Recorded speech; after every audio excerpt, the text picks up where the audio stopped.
Welcome to the JTrain podcast. This is JTrain, Jared Freid, coming to you live from the new quarantine cabin on the Lower East Side of Manhattan. We're here every single day with your emails, your stories, your questions. I say it every episode. Let me reiterate it right now. Thank you for listening. Thank you for making us a part of your daily routine. However that routine has changed, it's a brave new world out there, and we are the content to get you through. Keep telling a friend. Keep sharing. Coworkers, brothers, sisters, mamas, papas, anyone with ears, we'll take them. Very excited about today's guest. Before we get into the guest, I just want to read. I'm getting thank yous. I'm getting thank you notes from you, the listener, and I'll take them. I'll let you feather my nuts. I'll let it happen. You just give me that 6-foot feather. That's right, social distancing feather. You can feather me from across the room. I'm at the other corner of the room with my legs up behind my ears, and you just get to see my nuts, and you miss it at first, and then you're like, okay, there it is, and then you get off it for a second because it's so far away. Jared, I'm really loving your podcast. I've only been listening for about a week, but it's great. New listeners. I love it. Ooh, I got chills. My roommate turned me onto your Instagram after the most recent Bachelor finale. I laughed so hard I cried. I just wanted to reach out and let you know I truly appreciate the advice you give, and your comedic tone makes it very digestible for a wide audience. I especially loved hearing the feedback you gave on the recent Freid by Noon. A DM slide guarantees nothing about couples using I statements to communicate with each other. I'm a licensed marriage and family therapist, and I give the same guidance to my clients almost daily. I'm a doctor now. Holy shit. It's a really powerful tool, and more people would benefit from learning that skill. Thank you so much again. Looking forward to listening more. The laughs are so much appreciated, so necessary during this stressful time. Stay well. So this is what it's all about. A friend told this person, and now here we are. That's right. Here we are, and that new listener, new person it's having fun with it. They're getting something out of it. That's what this is all about, and I think that's just a message to you. You, Mr. and Mrs. Listener, you're fucking up. You're screwing over a friend. Someone needs this right now, so get on it. Share. Very excited for today's guest. OKP to the show, original key player. He's been on before, knows the deal. He's fantastic, hilarious. Noah Gardenswartz, thank you for coming on. My pleasure, man. Wonderful to be here. You're looking fantastic. Loving the new stash. Thank you. This is we had a brief talk, but I wanted to start right away so we didn't waste any COVID catch-up. Sure. You got to go. Now is the time for new looks, I think. Testing the boundaries. 100%. I think anyone who's had a beard for years should see what their unbearded face looks like. If you've never had a beard, you should grow a beard. I've had a beard for years. I shaved it off, and I did it in stages. I did the Joe Exotic mustache. I did the mutton chops. I did the pedophile mustache that you're rocking with. Love it. Now is the time to experiment. I go touch the stuffed animals in the other room just to see what it feels like. I'm into this, man. Where are you? How are you doing? And for those listeners at home, everyone go follow Noah. He's fucking hilarious. He is Noah G Comedy on Instagram. He has an album out. So all the comedians I bring on have things that you can help them out with by not even spending money. You already have a Spotify account. You already have an Apple iTunes account. Go listen to Noah's album. He's a fantastic comedian. White Kids Can't Joke. What is it? White Men Can't Joke. It was a play on White Men Can't Jump, the famous movie. I have it written down. White Men Can't Joke. Go. If you search Noah on any platform where you listen to music, you can find his album, and that's an hour out of your brain during this time of stress. That's right. And I don't even want them to buy it. Go listen on the free platforms and let me get that sweet, sweet tenth of a penny every 100 days. Well, that's the thing. What people don't understand is they are actually helping you when they go listen on a service. Like even just letting it play without even listening.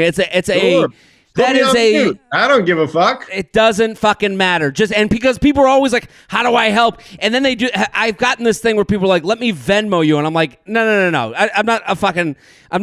Don't leave the money on the counter when I walk out. Like, I don't need that type of help. I'll take it. I don't need it. I don't need it, but I'll take it. Yeah, I just don't need the $5. Go sign up for my Patreon. Go, I have other things out there. Give me a like. Tag a bitch. So Noah, you, for the listeners at home, go get the album. Go find it at Noah G Comedy. Go follow White Men Can't Joke. You have a baby on the way. I do. Precarious times to be an expectant father. But yeah, we're due May 21st. What are your feel? And Esther's a fantastic comedian too. So you're both comics. Baby on the way. What would people think about what's going on? What are the stresses you have with the baby coming up? And where are you? We are in our apartment in Williamsburg. We live in Brooklyn. Okay. And we've been. So I'm looking at you right across the water over here. That's right. Cheers. I'll do a virtual cheers. There you go. We're quarantined, very, very seriously taking the social distancing because obviously she's 8 months pregnant. So our only concern is making sure that she and the baby stay healthy throughout. Mm-hmm. I risk my life every 2 or 3 days to go to the grocery store to get the pregnancy craving food. So obviously you're a hero. You're a hero. A hero walks amongst us. That's what I'm saying. But no, honestly, we're good. And what's funny is I read all these baby books, like I'm reading The Expectant Father, and you go month by month. And in month 8, it's like a lot of men take this time to go out late every night because they can feel the end of their ability to just go out and party with the boys, but really try to be a sensitive partner and stay home a few nights a week. And I'm like, oh, I'm fucking acing this. I am doing it. I'm not going anywhere, baby. She's got me 24 hours a day. I am here. You're killing it. There's another woman. The thing you get, it's like the undersell, over deliver. So there's another woman that she's friends with that had a baby that was like, oh, the 8th month we had to have a talk, and then she's like, well, Noah just keeps going to get me pickles. You have that. You're killing it. Yeah, no, honestly, it's a shitty time to be expecting because you don't know the world your kid is being born into, but there's also never been a better time to just have an excuse to spend months doing nothing but catching up on sleep. Well, this is kind of the underrated thing that isn't being spoken about. Some people are enjoying the world that exists today. Yeah. As kind of weird as that is to admit, I was thinking, I actually just moved in with my girlfriend. We had movers from uptown, downtown. Yeah. And I kept thinking, I was like, this is they were like, how, getting the movers together and figuring out the social distance of it, that's a little weird and stressful. But when we were doing the move, I was like, this has got to be the best month of their lives. Sure. No one on the streets. They can park anywhere they want. They don't hear a horn. There's people, there's incentive to some people's, to this happen. So I would imagine, when you're like, well, I don't want the world, when you're like, okay, I got a baby coming. I would think for me, a stress would be that man, the world goes on without me. It's kind of nice to have the world stop with you. Yeah, I mean, listen, there are not people, that you want. Sure, there are people in bad situations, out of work. It sucks for that, but if you're in a decent financial situation, you've got a good apartment and someone nice to be quarantined with, this is actually a pretty decent vacation. I'm not going to be complaining a lot. It's not that different than what I would do with my time anyway. I miss the ability to be able to go out, but even when I was able to go out, I preferred being home anyway. So I did a Zoom happy hour with some college friends, and I was like, this is the way I want to get together with college friends forever. Oh, I disagree. The Zoom happy hour bullshit has got to stop. Give me why. Because people are taking way too much advantage of the ability to hang out virtually, knowing that you have nowhere to go. The amount of times my dad tried to guilt me into a family hangout, he was starting to talk to us way more than he ever had access to us before. And he's like, all right, chill. That's where I feel lucky that my dad still thinks this is a hoax. Oh, really? That's where I'm like, oh, thank God my dad's out there, golfing every day. So let me ask you this. Sure. So you just moved in with your girlfriend. I did. How is it transitioning to living together for the first time when neither of you can leave if you wanted to? That's got to be stressful. I'm enjoying it. It's definitely a lot. as far as I think for her, because I'm just like an awful roommate. I'm just like a slob and like don't do much and bend at my waist instead of the knees to like pick things off the ground. Like that's my type of laziness. Sure. So I think it's a lot to see what I am on a daily basis. I think the hard part is when you're a work at home person like we are and they're an office person.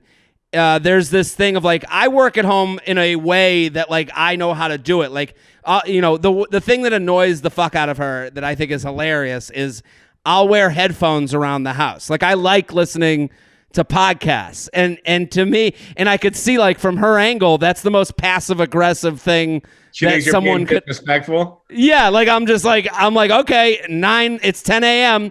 I got some thinking to do. Headphones on, and then I just start walking around doing stuff, and she'll be like, and then I'll hear her like 10 minutes later, and then I'll go, "What? Are you talking to me?"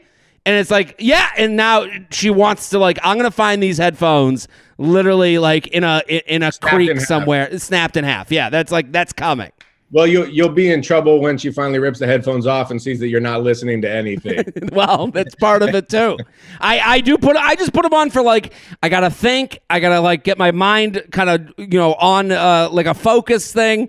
So and you're like Warren from Something About Mary. It's exactly. I see very much eye to eye with Warren's character in that movie.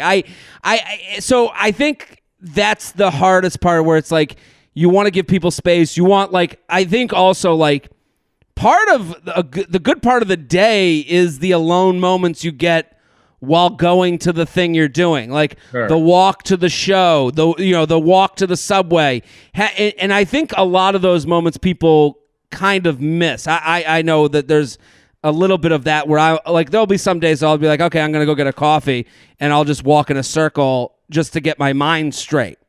Yep. And have my own time. But are you going to the doctor? Like, is that a fear? Yeah. Like, well, so it's because you got to have more checkups, and then that's like walking into the hot zone. That's been one of our biggest fears. Luckily, we have a car, so like when she's had to have a checkup, we don't have to take public transportation, and we wear gloves and a mask. And obviously, the doctors are taking as much precaution as possible. But it's not exciting when we have to go in and do it. But, sure. But thankfully, we haven't run into any trouble. And the checkups where she doesn't need like an extra ultrasound, they're just doing teleconferences. So now we'll do a call with our doctor who's just asking the important questions or seeing if we have any questions. And then about once a month, she goes in for an in-person meeting or test of sorts. But the biggest issue was as of a month ago, I wasn't going to be allowed in the delivery room with her. And so now I'm allowed in, which was a big relief. Cause like, for a while, we thought I wasn't going to be able to be in there, but it's changed because like she was possibly going to have a doula. We were definitely going to have a night nurse, and now both of those had to be canceled. So now I'm her doula and I'm her night nurse, which is taking on a lot of new roles. Yeah. Now, what are you going to do? I understood, like when I saw the articles, like they're not like it's one of those things that as a guy who's not with child. And who's not like in the baby game, sure. Where I see husbands not allowed in the ER and I have to go, like a piece of me knows that publicly I have to go, oh my God, I can't imagine. But inside I'm like, what the fuck are you going to do there? Like, what do they need you? Right. Well, so Esther used to joke that she was going to have to yell at the doctor, you did this to me, because she just wants someone to be able to be angry at in the room. So I kind of need to be there as the moral punching bag. But I honestly didn't know like the medical ramifications of it. But then as I read, it's like nurses can't be in there the entire time. And so God forbid, if she passes out from the pain or something is wrong, there needs to be another person in there to advocate for her with the medical staff. So like, I got you. You're like the last will and testament. Yeah. What's funny though is the amount of men, like older men, that reached out to me and been like, hey, really sorry to hear that you can't be in there, but for what it's worth, I saw my wife shit during labor, so maybe it's not the worst thing that ever happened. This is the best case scenario for your brain. Yeah, they're like, play the sympathy card and act really upset, but just so you know, you're missing out on some pretty brutal shit that you probably don't want to see. Well, I'm pumped for you, pumped for the baby. I'm happy that it's, everything's coming into form. Thank you. And everyone's safe and all that. Let's do some emails. You ready? Absolutely. Go follow Noah G Comedy on Instagram. It'll be all over my Instagram. Go follow, go support. He's got an album out that you can listen on all listening platforms. White Men Can't Joke. He's so hilarious. You're going to love him. Let's do the emails. JTrainPodcast@gmail.com. JTrainPodcast@gmail.com. So as you can understand, a lot of our emails are now dating a relationship under the times of quarantine. Oh, I can't wait to hear these. They're getting specific. I'm telling you right now. This will be a moment of time in the JTrain podcast, lore where we go, man, go listen to those 4 months of podcasts. Things got weird. Are going to be real different. Love your show. Your advice is always helpful. I tell all my girlfriends to listen. Going to try and summarize this succinctly as possible. Casually dated someone 6 months ago, and he started seeing someone else while we were dating, and it ended. I had to block and delete him on everything because he was subtweeting me after seeing my stories, tweets, etc., and he was replying to my Snapchats when I knew he was with his girlfriend. Last week, my friend saw he was subtweeting me, accusing me of subtweeting him. I tweeted about a different guy that screwed me over, and he's so vain he thinks he's the only one. She's like, I'm tweeting about everyone who's fucking me over. Yeah, this is a weird issue. You're not even the asshole I'm talking about. I got plenty of assholes. Anyways, I have him blocked and deleted on everything, so here's what I'm asking. Why is he making the effort to log into another account to look at my tweets, IG story, etc. if he's in a relationship now and told me he could never see a future with me? I'm confused as to why anyone would go through that trouble. I've tried to completely cut him off, and honestly, with my friend, I honestly wish my friend wouldn't even have informed me he was tweeting about me, because now it's driving me crazy. Sorry for the long email. Thanks for your advice. Noah, do you have any thoughts on this email? First thought is she should take it as a point of pride. They probably had better sex than he's having with his current girlfriend. I mean, obviously he has a weird case of buyer's remorse. If he's, you don't move on from a bad relationship to a better relationship and then check in on the past. So it seems to me like he's clearly missing her a little bit. Yeah, it's tough in these situations. She's like, why would he do this? Obviously, he has mental deficiencies. Obviously, that and I don't mean that in like a scientific way. I just mean that like he needs attention. He's not getting enough attention. He's not confident. But I don't want to concentrate on him. I think the main point of this email is the fact that she's a big subtweeter. Yeah, she's like, why is he making I think like when, he's last week he saw that he was, my friend saw he was subtweeting me, accused me of subtweeting. For the listeners at home, if you don't know what subtweeting is, it's basically talking shit about someone without using their name. And I think if you're the type of person who does these things online, that goes online to talk shit about a vague boyfriend, everyone you date knows this about you, and then it's like moths to a flame. You get what you put out. Sure, but also how reliable is this friend who's claiming that the subtweeting is happening? Because it's like her own friend could be gaslighting her into thinking that this boyfriend is subtweeting her when really he's not talking about her at all. So there's a lot of layers of back and forth here where they're both wasting time on people they don't care about anymore, or at least claim not to care about. Totally, but when we look at the layers, it starts with the base. The base is her. This is something she does, obviously. Sure. I can give you a million reasons why he's looking back or what's wrong with his life, but they only happen because I'm not here to blame the emailer or blame the victim, but if you're out here and you're a person who goes on Twitter and is like, oh, these men, another dude, another day, bunch of assholes. Anyone, male or female, does this, you're going to attract people who do this back, or they look to your account to see if they're being subtweeted because they know it might be coming. This is Sure. On his mind, right? They're addicted to the drama. My prediction, when you have two people who are continuously subtweeting each other from a past relationship, they're going to get back together and break up again. Yeah. They're this is like dog whistles for each other. Yeah, they're addicted to the drama. Yeah, I just think if she wants to have this stop, she has to stop first. I know she has to say why am I the type of person that needs to go to Facebook to put this out there? You know, what are you getting out of it? You're getting likes, you're getting retweets, you're getting girls going, hey, sister, you're right. Like, you have to kind of like look within to like figure this shit out. And you know what else? I think she'll secretly be upset the day he stops subtweeting or responding to the subtweets. Like, of course, the opposite of love is not hate; it's indifference. And as soon as she's clearly no longer matters to him, she'll be upset. We are sponsored, people. The JTrain podcast is brought to you by Scentbird. Scentbird. A great scent is like a great accessory. It can be a whole look together. Fragrances create lasting impressions because smell is so linked with memory. If you want to make a lasting impression, use Scentbird to discover your signature scent. Scentbird sent Jess a slew of different scents. I love it. Every day she smells delicious. I will say, I love what Scentbird is doing because they saw a problem. Most of us want variation. Most of us want different vibes for different days. Jess has the scent. She loves the Gucci. She's into it. She's using it every day. And I got to say, it's nice to know you're not wasting a ton of money on a bottle in a marketing campaign.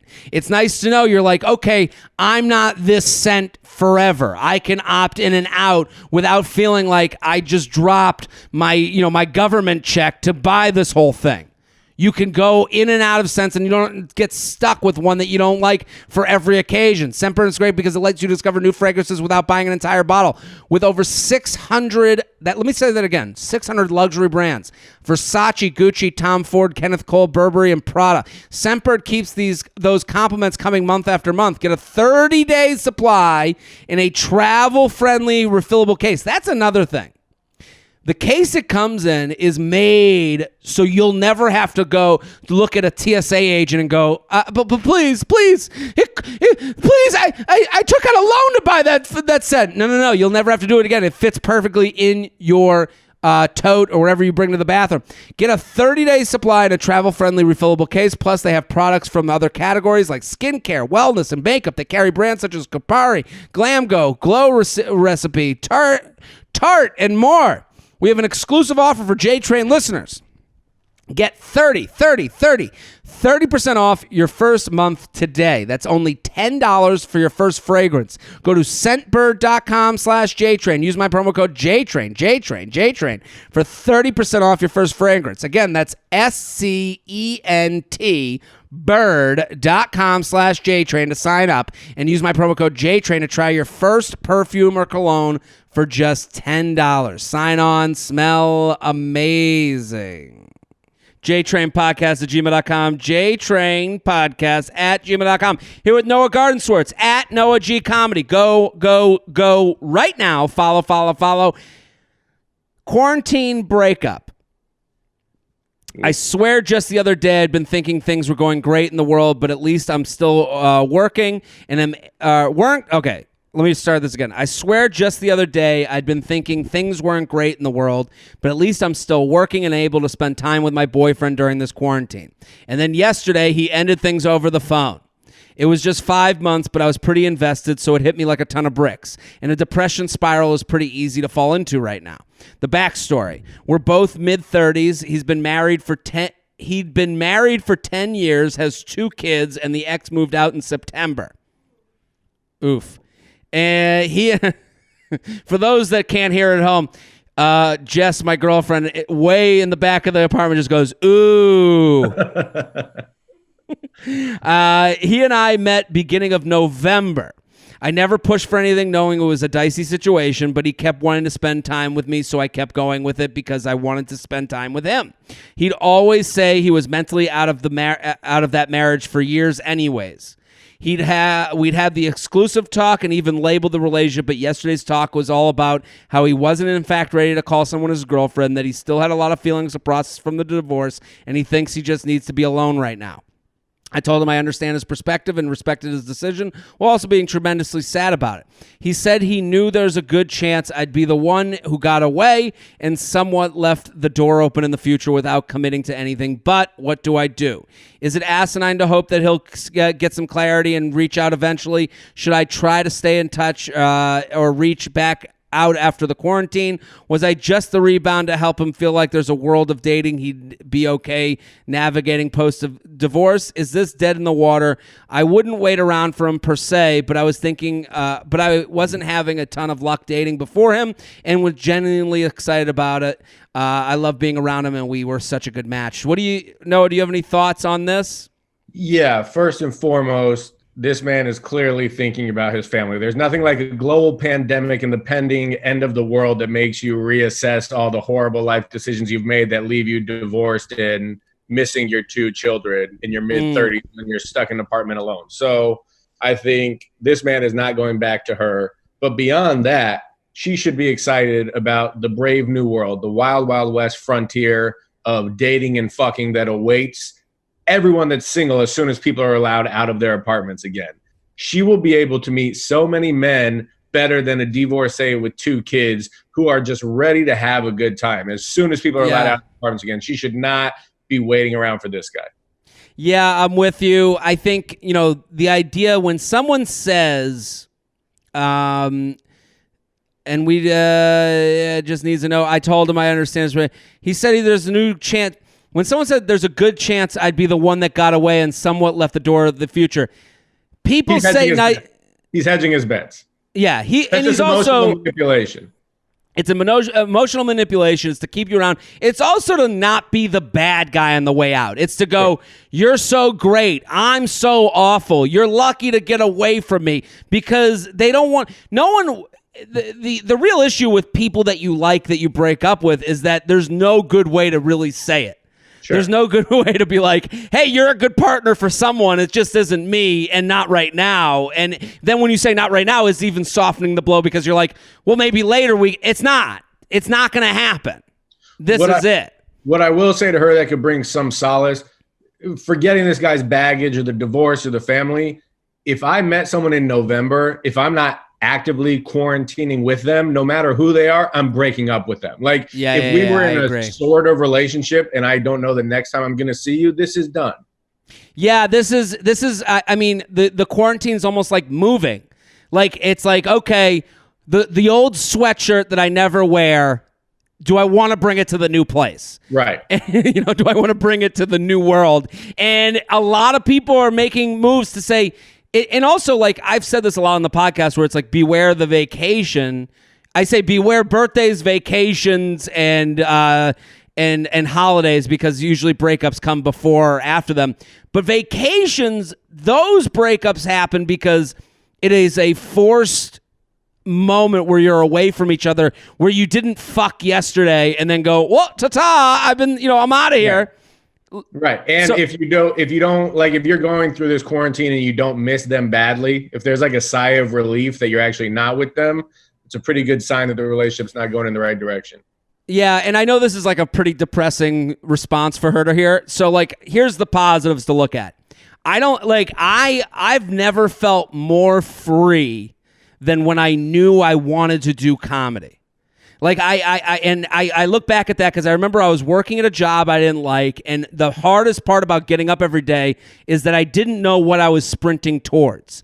That was like and I spent a good part of my day, like, once I knew I wasn't happy there, I kept thinking, like, okay, what is it that you want to do? Like, and I thought it was like, looking back, it's probably the best exercise I ever did was going broad view. Not little, just what's the broad view of what I want to do? And I remember coming to the conclusion of like, I want to be funny for money. I didn't know how that was going to happen. I didn't know where that was going to happen or how. I didn't think that, like, 10 years ago, I wasn't like, yeah, I'll be on a Zoom call with Noah Gardenswartz, when he's having a baby and I'm talking about, and I have a mustache. Like, that wasn't like, like, that wasn't my goal. The goal was for something like this to generate income that I could do something I love every day. So let's look at the positive of her situation. You know what it feels like to be in a good relationship. You said dating was horrible before. There are things to take away from this that you felt that were good and bad. Now you have what's called taste. Now you know what you're running towards. You know the feeling that you're going towards. Sure. Does that make sense to you?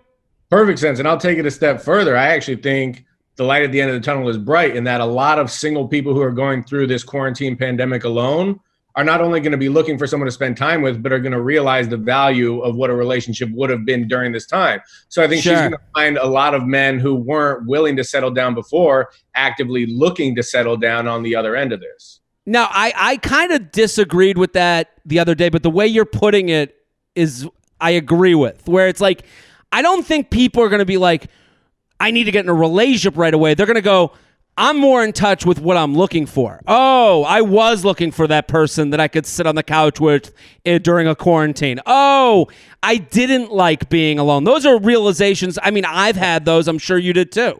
Of course. So, yeah. So I think wait around, but don't lean on the bad luck. Let's look at the good luck. You had a good relationship that you enjoyed. Let's look at the good. Also, there was bad to this relationship, obviously. Let's look at what that was too. Yeah. I think she'll be fine. JTrain podcast at gmail.com.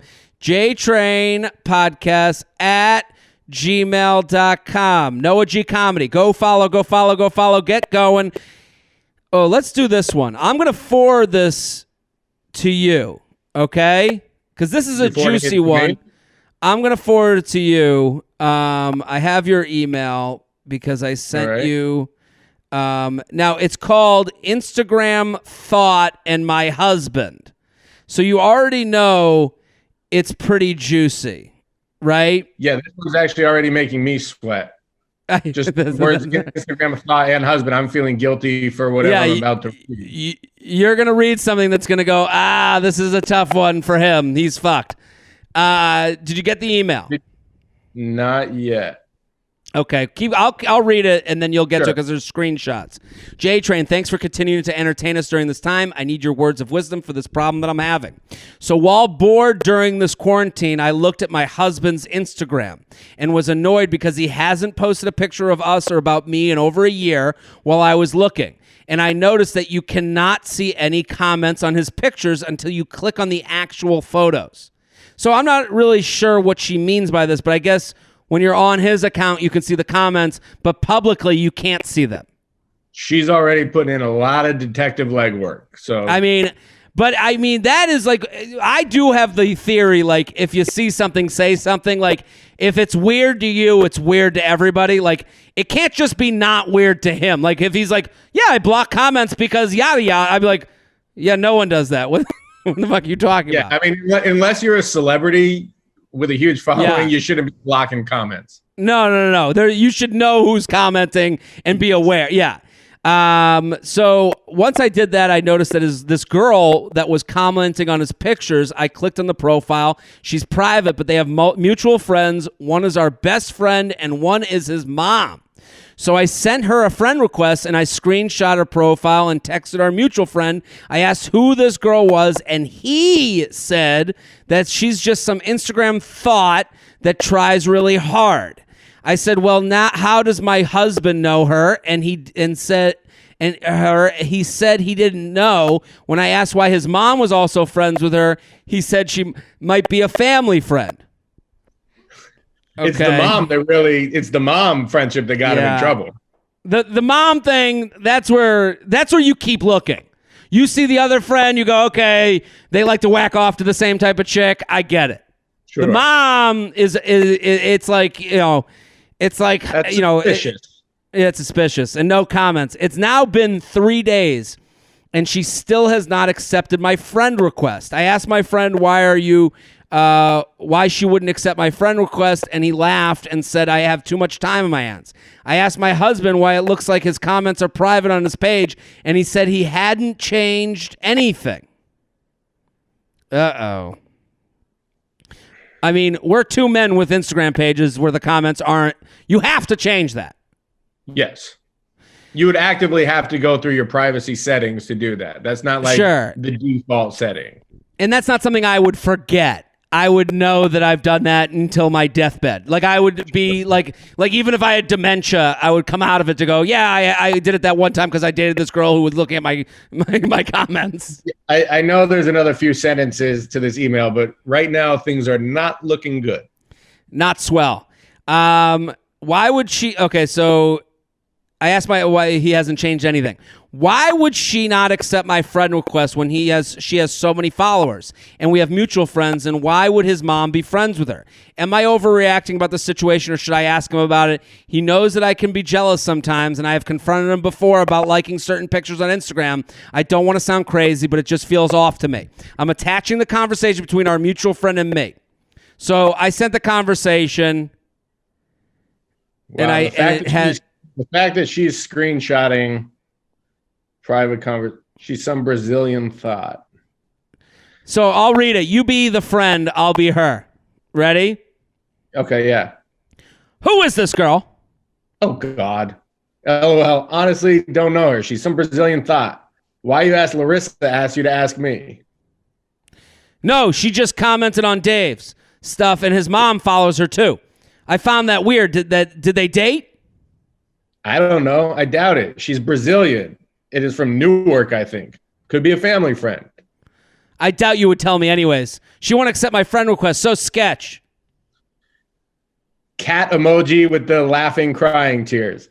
I honestly don't know. She's like one of those hoes that's trying to be IG famous and then sends a bunch of pictures of her trying to be IG famous as proof.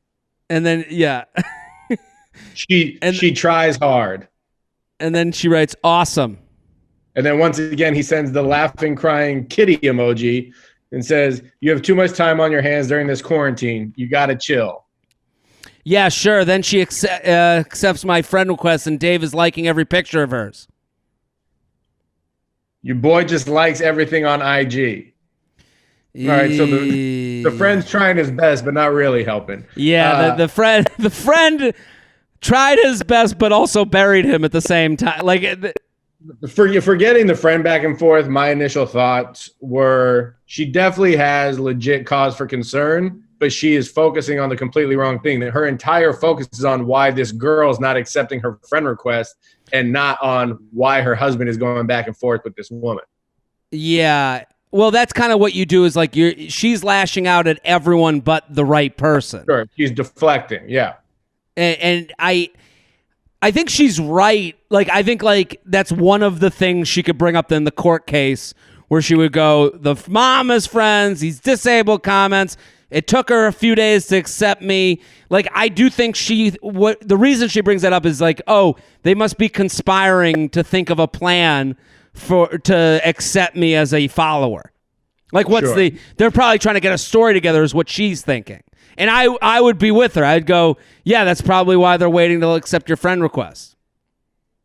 I mean, the fact that she already acknowledged that there's a history between the two of them of him accusing her of being overly jealous and her admitting that she can be crazy about this sometimes, it seems like this is a sore subject and this is just like resurfacing old arguments that have probably happened in the same form over a different experience. Yeah. Yeah. What do you think of the mom? What do you think how does the mom get involved here? I think the mom is 100% a boomer who accepts any friend request that comes her way. I think she's a woman who's thrilled to reach 176 friends on Instagram, and anyone that sends a request gets an acceptance. Then why would this person send it to her? Yeah, well, I highly doubt the mom is an accomplice in getting her son to cheat on her daughter-in-law with a Brazilian Instagram thought. Absolutely not. I agree with you. I do think there's a history between them. That I think there's some in-person history for the mom to be involved. I don't think this is purely just... Oh, you think the husband actually does have a personal history with this Brazilian? I would have to assume that it went far enough for the mom to have been clued into who this person is. Okay. Like maybe they dated and maybe I don't know. I like my mom wouldn't be following anyone on Instagram that she would go, well, who is this? I don't know. I think what you're saying is correct also. I do think like moms just take in a big swath of people that they like to look at and they don't think 3 degrees down the line. Sure. I was much more in the camp of like a mom not really knowing how to use Instagram as opposed to like a mom coordinating an actual online friendship with this woman who might be moving in on her son's marriage. I was going to say, though, that like while I 100% think this woman is correct in finding fishy behavior and being upset with her husband over all this correspondence, I would also urge women or men in general to not like overreact to online activity from your partner if it's really just a matter of like liking occasional pictures of clearly a thought. Like, I'm a happily married man and I'll throw a heart like at a big butt that I see on Instagram every now and again. Like, I follow some profiles where Esther will look at my phone when I'm in bed and she's like, who the fuck is that? And I'm like, I don't know, because I don't. I don't know who it is, but I'll throw it a like. There's no explanation of male followings, and it's really tough and icky. The more you dig into this crime, the more it becomes the jinx, or it becomes making a murderer. Like, it gets to a point where you go, I didn't want to hear any of this. Like, you know, like, you ever see like an Instagram model? Like, I do think like we can be classy with our likes. If she has 1,100 followers, maybe you're not the one to be helping her out to get to the next level of Instagram following. Like, you don't need to be liking that. If they have 1 million and you want to like in your dream world of sending Kim Kardashian a like, who's that to hurt? Who's that to help? Sure. I think like the minute you dig into that, where you go, well, why, when? You go, I don't even remember when. But do you ever follow this like an Instagram thought? We'll call him, like, even the friend calling her a thought. That to me is like him trying to help by throwing you off the scent. Like, oh, we all don't care. She's a nothing. You know, like, it's like, yeah, but you guys are all in on this. Like, so this is a very specific time though where quarantine backfires on everyone, because like the fact that you cannot escape being in the same room as this person while the conversation is unsettled for the next indefinite amount of time is troubling. And you got to get through that. You got to work through it. It's got to be. Have you ever liked, you ever go to a girl's page that's on like your Discover page and you're like, man, this chick's cute. And then you see like another friend of yours is the name that pops up on who has already liked it. And you're like, wow, same taste. You know, like that moment, like, whoa, wow. You know, it's funny, I guarantee you she's sending all kinds of passive-aggressive shit his way, though. Like, now that they're quarantined at home, she's like, what do you want for dinner tonight? I can make Brazilian fried rice. Would you like that? What does she do? Did she approach him? Did she say something? It seems like she's saying everything to everyone but him. Yeah, I mean, I figured she's already said stuff to him about this and does not like the answers that he's given. So now she's going to the friend and the mother. She said, am I overreacting about the situation, or should I ask him about it? He knows that I can be jealous sometimes, and I've confronted him before about liking certain pictures on Instagram. I don't want to sound crazy, but it just feels off to me. Yeah, I mean, I think she already made the mistake in going to his friend before she went to him, because now the friend has already, by the way, clued him in for sure. So he's like already been cooking up alibis for as long as she's had. Like, sure, she already fucked up. But yes, if it's going to bring her peace, then she needs to just confront her husband about it. I think also, and to go back to the advice that I gave on other podcasts where I got the compliment already, I don't think it does any good to like blame this girl or blame your friend or blame the mom. You have to speak. I was mad. So you have to take the bullet. I'm looking at your she already asked about the comments and he already said, well, I didn't remember changing that. You know, he's in lie mode. Okay. So accusing him of doing something isn't going to work. I think what you need to go is you need to own being upset. I'm upset. I see this girl. You've liked every one of her pictures. I started following her because I saw that you and your mom were following her. And now I'm in this world where I feel a little nuts because my husband and my mother-in-law are following someone that I don't know. And if you can give me an easy story, we went to high school together, we have this, if just give me the easy explanation. And you're going to know right away based on that explanation. Like, if he looks at you and goes, we dated in high school, we've kept in touch, she's a friend, she puts out a lot of stuff on Instagram because that I know that you'll get uncomfortable with, that's one thing. That's the icky story you don't want to hear. If it's, she's my other family, like, I don't know, like, if it's going to go that far. I'm saying, like, the more likely scenario is it's someone he dated in high school that he still keeps up with and he knows that you're going to, like, not like the look of it. The optics are no good. Yes. Like, do I think he's cheating on his wife with this Brazilian thought? No. No, I'm with you. Liking too many of her pictures? Yes. He gets off in a certain way to this experience. Sure. Takes him back down memory lane. Yeah.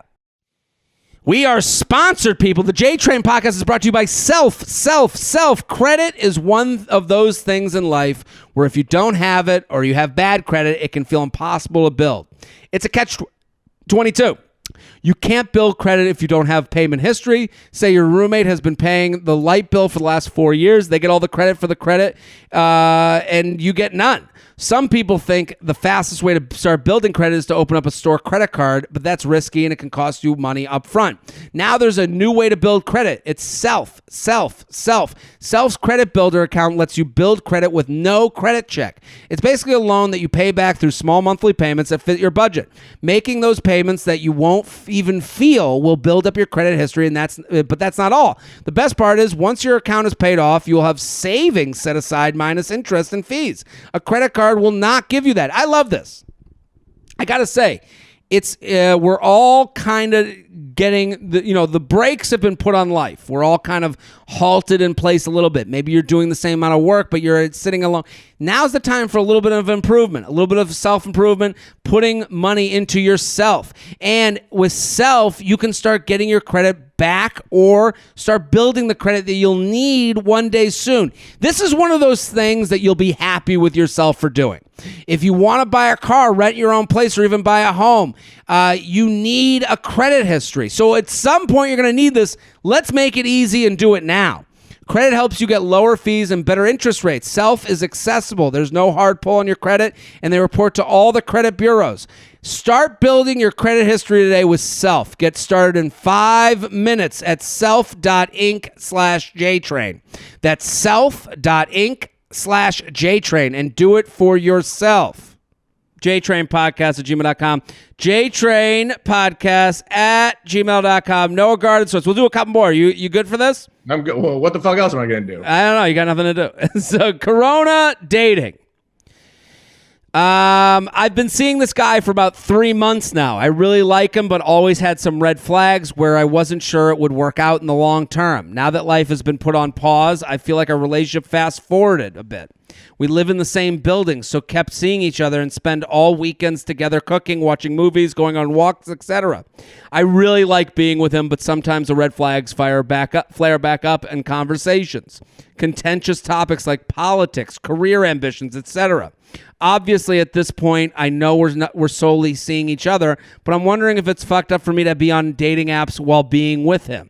I haven't deleted mine, but I haven't had any conversations or looked activity in a month or so. We haven't had the exclusivity or defined the relationship talk, and I feel like in these quarantine times, it may be good to swipe and see what's out there. Under normal circumstances, I'd feel uncomfortable going on a date right now, given how often we see each other. But since the option of a date isn't on the table, is it okay to chat online? Or is that a sign I need to end it with this current guy? It's just tough because even if I don't see a long-term thing working out, it's selfishly really nice to have him around right now. And on the flip side, he hasn't called me his girlfriend yet either. So who knows if he's thinking the same thing? Noah, what do you think? I think she should 100% stay on the app, swipe till your fucking thumb gets sore.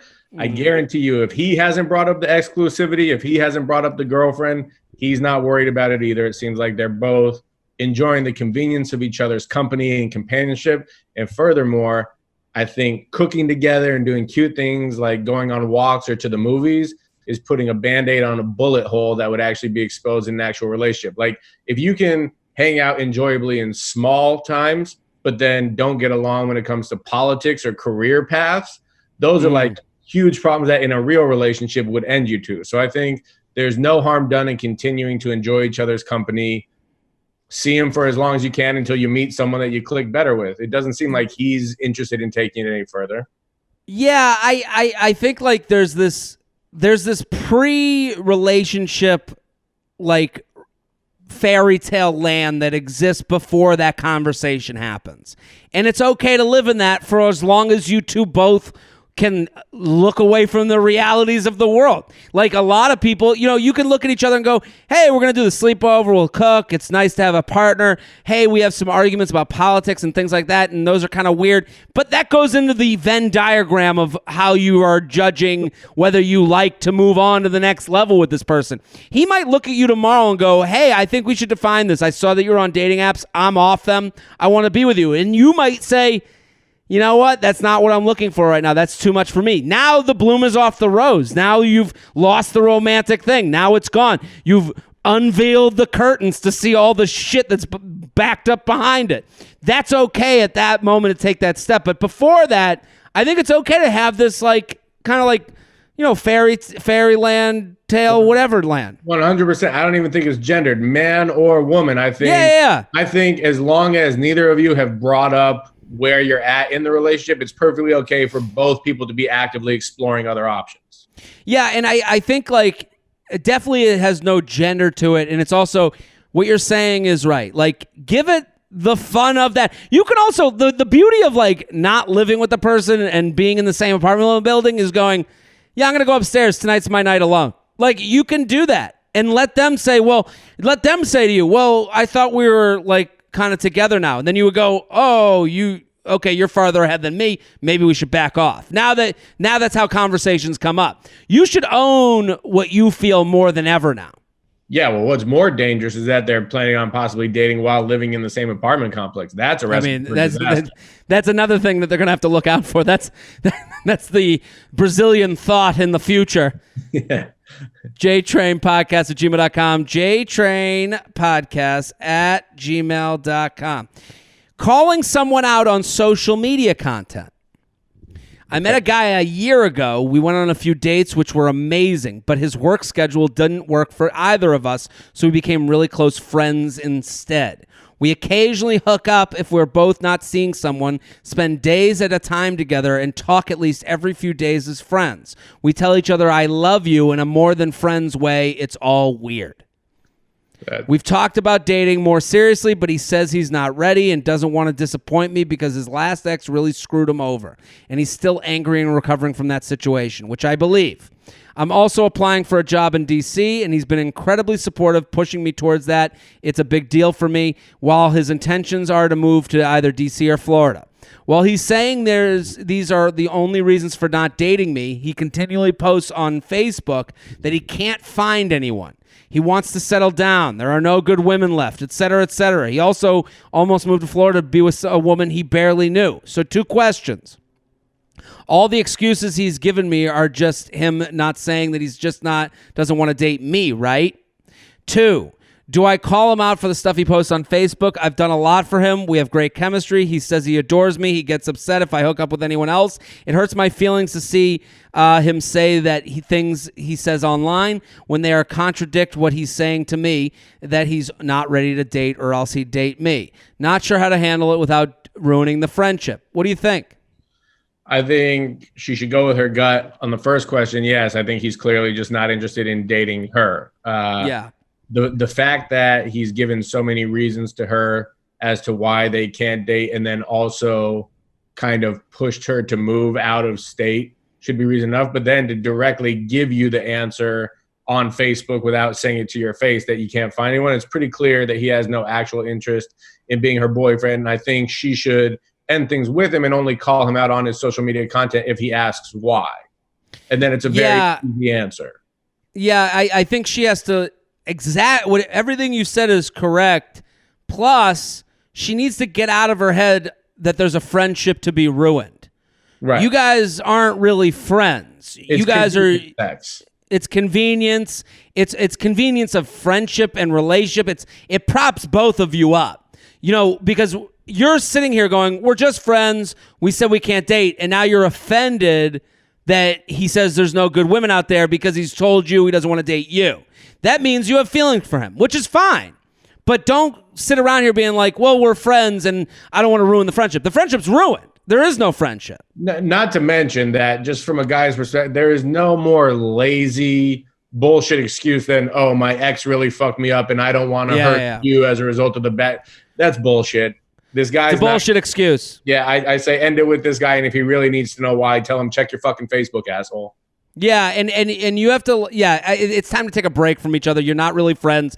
The my ex fucked me over thing is an excuse guys give because it's a very female thing to understand. Right. Oh, I'm so messed up from the break. Oh my God, you don't know what kind of house of horrors you're walking into in this brain. It's like, no, dude. You and her broke up and you haven't spoken to each other and it's over. Like, what are you fucking... Yeah. Yep. Yeah. I think, like, she's got to move on from this friendship to realize it's not a friendship. And for the love of God, stop saying I love you. Yeah, it's not... the I love you tells me everything. The I love you is me, you admitting that he is a crutch for your emotional crutch in the same way you are for him. You're both using each other at a certain point. Yes, they both want to be and feel loved, but not with each other. JTrain podcast at gmail.com. JTrain podcast at gmail.com. Let's do one more. Does that sound good? Let's do it. Noah Garden Swartz at Noah G Comedy. Go, go, go. Go follow right now. My ex's best friend, a quarantine afterthought. Okay. JTrain, thank you so much for your amazing daily content and something consistent to look forward to in a time of uncertainty. I have some questions about something that happened to me in December. I must say this is not about someone I got hurt by, but I have a lot of time in my hands now, and I've caught myself thinking, I wonder what happened there. Man, there's a lot. This person's their own worst enemy. This is funny because there's a lot of women that are like, oh, a lot of my exes are getting back in touch because they're bored. And there's got to be a lot of dudes out there that are also getting having a lot of exes getting back in touch to finish the fight that they had. Yes. I'm excited for the rest of this email. So here we go. On my winter break, I matched with one of my exes from 4 years ago. One of my exes from 4 years ago. Her ex from 4 years ago. Best friend. His best friend on Bumble. Okay. I cheated on this ex, and despite him trying to move past that, I ended up dumping him months after, and he was heartbroken. So she cheated on this ex and has now matched with the best friend of the ex she cheated on. She cheated on him, broke up with him, and is about to fuck his best friend. That's obviously. That's the holy trinity of being a goddamn heartbreaker. I can't imagine how vilified this person would be from the other end. Like if this was a woman writing in about a guy who did that to her, like this would be like fire would rain through the streets. Yeah. Obviously, I felt very bad about that at the time, but he wasn't for me. Oh, okay. Well, then it's over. So fast forward 4 years later, I matched with one of his best friends, not someone I met when dating.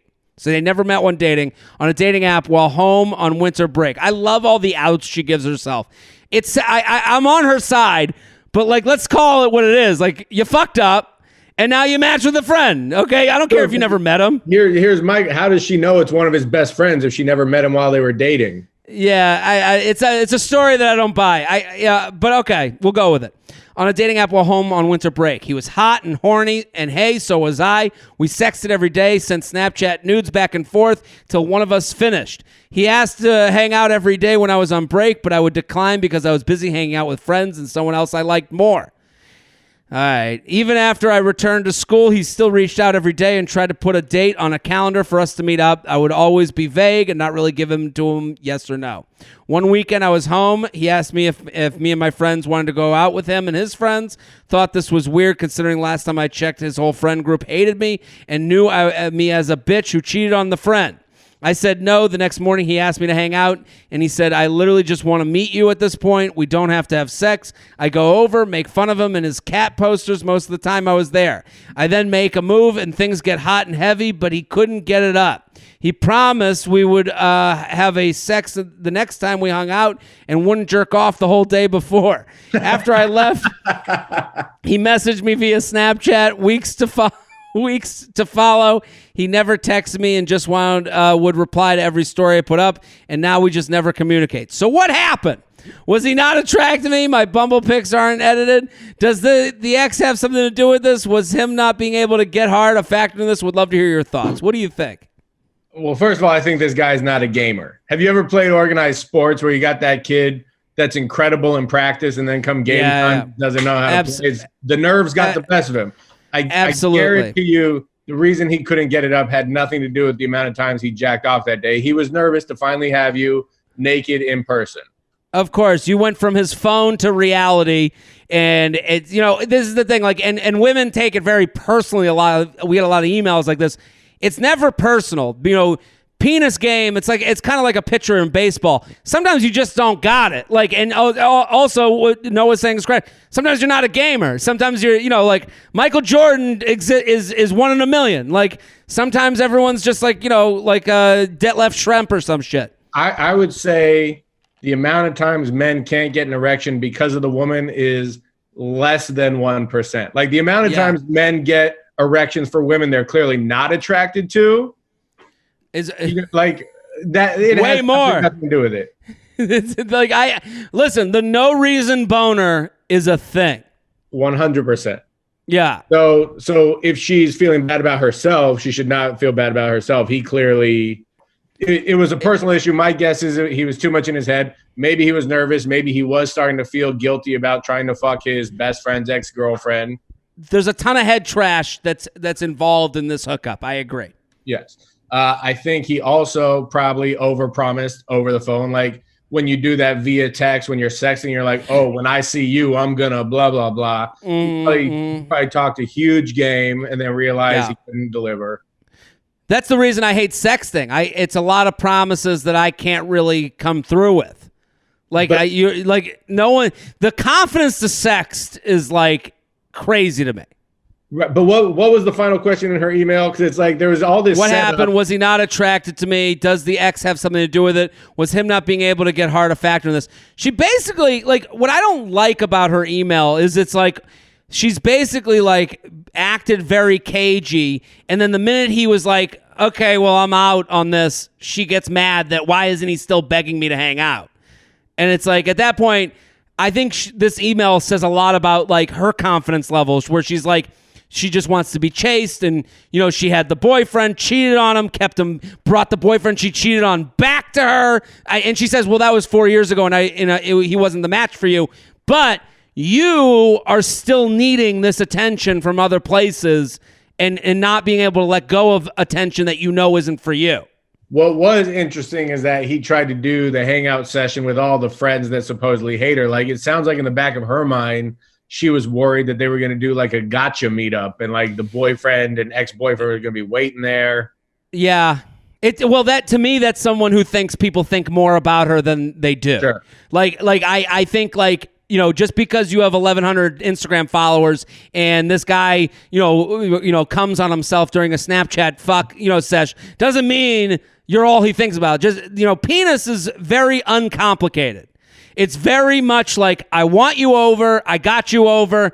I don't want to chase you anymore now that I know I've gotten you. That's really the answer to this question. It wasn't like, oh, I'm setting up to set her up with the boy. No, all of us want to get off as easily as possible. That's why he's texting you and messaging you at his own convenience. That's why when you went back to school, he's like, let's put a date in the calendar so I know I'm getting off on this date. It's not about, the friends are going to, put, fucking, trash on your head when you walk in the door of the bar. That's not going to happen. Right. Well, I think you might have hit it correctly earlier when you said the thrill of the chase was probably what was driving him too. Totally. And it's like once he's had it, he knows that it's going to take a month of begging for you to come hang out. He had to tell you, don't worry, no sex is coming, for you to come over and hang out and make fun of his posters. And then he didn't perform. What's this all for? What does he need that for in his life? He's going to move on to the next person he can pine after and imagine himself to be this big dude when he knows he really isn't. Yeah. JTrain podcast at gmail.com. Noah Garden Swords, thank you for coming on. My pleasure. Thank you for having me. Stay safe. Good luck in the new apartment and the new living together. I'm very excited. The apartment's coming together. It's beautiful. It's nice. I'm very comfortable. It's been easy considering I'm sure there's people, living with people that are like, I don't know what I'm doing. I'm having a great time here. I'm drinking whiskey and, sipping on coffee. It's fun, though, because I'm following your tweets of the new discoveries you're having and living with a girlfriend. And I can just tell you the conversation you're going to have in 3 months, 6 months, 9 months. You've seen the story before. Yeah, the citrus scented oil diffusers are coming next, my man. So enjoy. Dude, when I lit that candle, I lit a candle.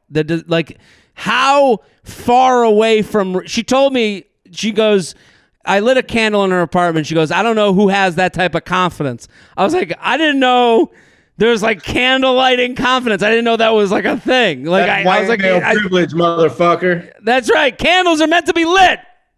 I don't know. So Noah, thank you. Everyone go follow Noah at Noah G Comedy on Instagram. Thank you so much. We'll be back. That's our episode. We'll be back next episode. Boom.